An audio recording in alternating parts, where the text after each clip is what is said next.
సాయిరామ్. మనం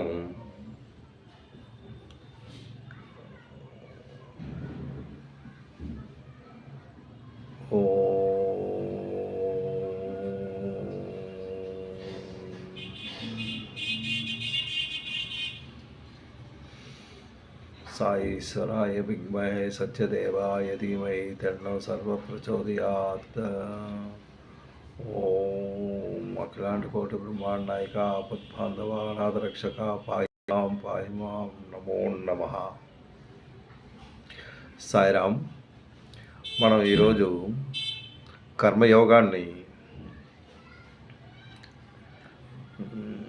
కంటిన్యూ చేస్తున్నాం. మొన్న 35,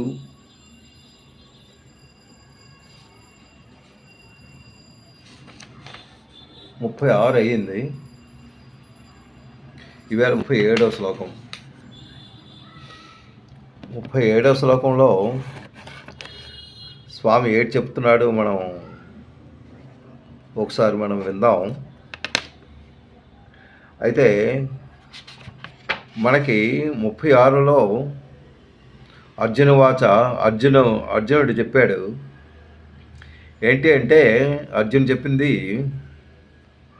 అర్జునవాచ అదకేన ప్రయుక్తోయం పాపంచరిత పూరుష అనిచ్ఛన్నప్పి వార్షేయ భావాదివని యోజిత. ఇది అర్జునుడు డౌట్తో ఒక ప్రశ్న వేశాడు. అయితే ఇంతమంది మానవులు ఉన్నారు కదా, మనుషులు ఉన్నారు కదా, వాళ్ళు ఎక్కువగాను ఇష్టం లేకుండా ఇతరులు బలవంతం చేసినట్టు ఆ పాప పనులకు ఎందుకు వెళ్తున్నారు అంటే, వాళ్ళు ఏ కారణం చేత వాళ్ళు అందులోకి వెళ్తున్నారు. ఎక్కువ మంది అందులోనే ఉంటున్నారు. ఏంటి అంటే, ఒక మంచిదారి కాకుండా ఎక్కువగా వ్యామోహంతో ఉండి, ఈ వ్యామోహంలో ఉంటూ ఇచ్ఛాశక్తిగాను తన మట్టుకు తను ఎక్కువగా పాప పనులు చేస్తూ వాళ్ళు వెళ్తూ ఉన్నారు. దీనికి కారణం ఏంటి? ఇది పూర్వజన్మ సుకృతమా, లేకపోతే రాగద్వేషాల తాలూకా సుకృతమా? దేని గురించి ఇలా చేస్తున్నారు అనేసి ఒక ప్రశ్న వేశాడు. ఆ ప్రశ్నకి జవాబుగా 37వ శ్లోకంలో ఆయన చాలా చక్కగా వివరించారు. ఏంటంటున్నారంటే, కామయేష క్రోధయేష కామయేష క్రోధయేష.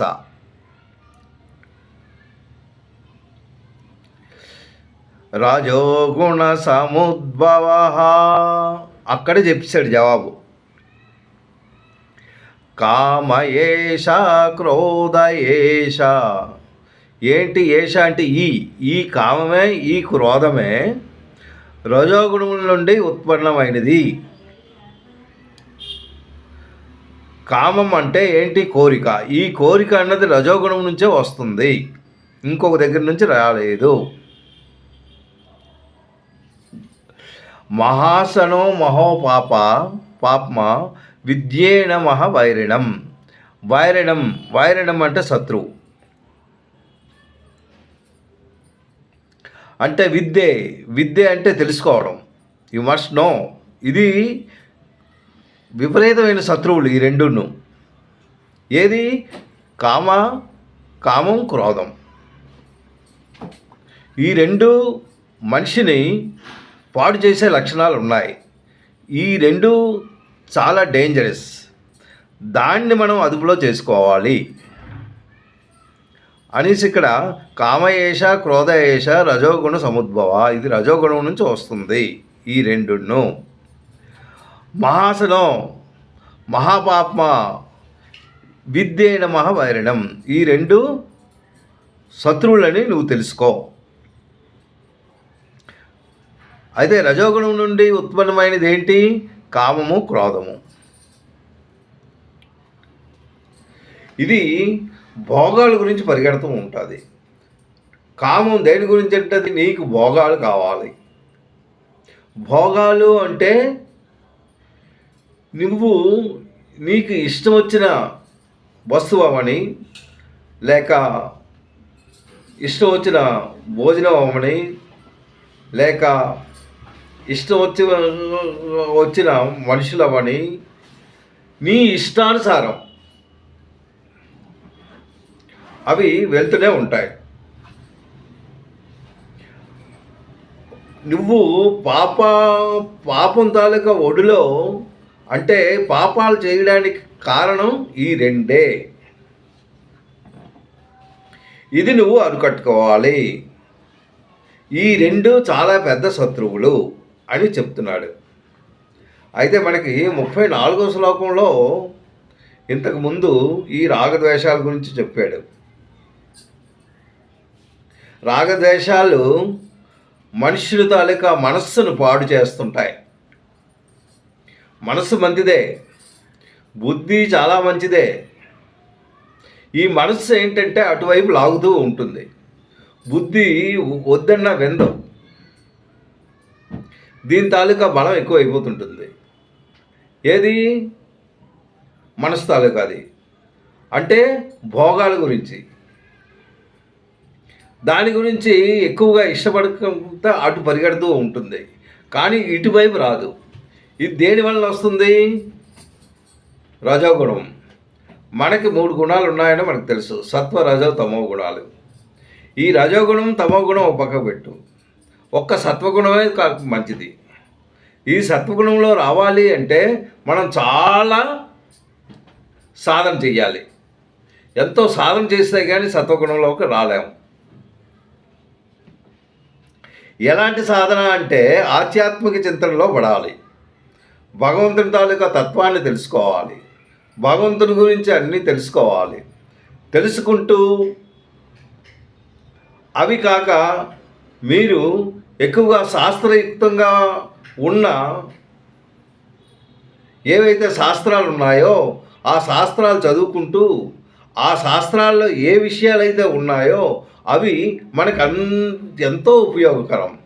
అంటే అవి ప్రతిదానికి ఉదాహరణ. కోపం ఎంత డేంజరస్ అంటే చాలా డేంజర్. అది బుద్ధిని భ్రష్టుని చేస్తుంది. సాంఖ్యయోగంలో మనకి దాని గురించి చాలా చక్కగా చెప్పాడు. ఈ కోపం అన్నది బుద్ధిని పాడు చేస్తుంది. మనం చక్కగానే ఉంటున్నాం, కానీ బుద్ధి మాత్రం వేరే వేరే విధంగా దాన్ని భ్రష్టు చేస్తుంది. ఈ కోపం ఎక్కడి నుంచి వచ్చింది? నీ కామం నుంచి వచ్చింది. కామయేషు క్రోధయేషు. అంటే కామం అంటే కోరిక.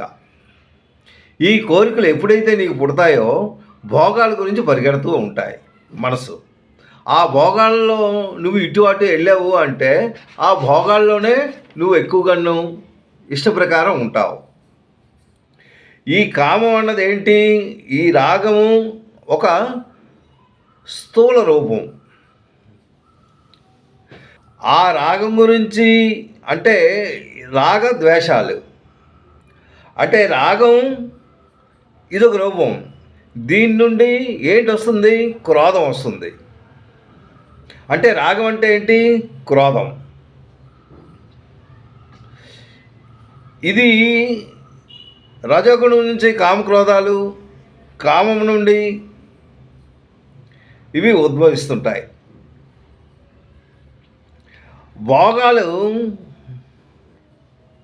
ఎంత నువ్వు అనుభవించినా దానికి తృప్తి అంటూ లేదు. భోగాలు అనుభవిస్తున్నావు, ఎన్నో భోగాలు అనుభవిస్తున్నావు. ఈరోజు నువ్వు ఒక ఏదో వస్తువు మీద నీకు కోరిక కలిగింది. ఆ కోరిక తీర్చడానికి వెళ్ళి ఆ వస్తువు కొనుక్కొని వచ్చావు. దాంతో సంతృప్తి పడదు. మళ్ళీ మరుసటి రోజు వేరే కోరిక ఉంటుంది, ఆ మరుసటి రోజు వేరే కోరిక ఉంటుంది. అంటే దీనికి there is no limit and there is no satisfaction. Satisfaction అన్నది ఈ కామంలో ఉండదు. ఇది ఎక్కడి నుంచి ఉద్భవిస్తుంది అంటే నీ తాలూకా రజోగుణం నుంచి వచ్చింది. దీన్ని అవాయిడ్ చేయడం ఎలాగా? దీనికి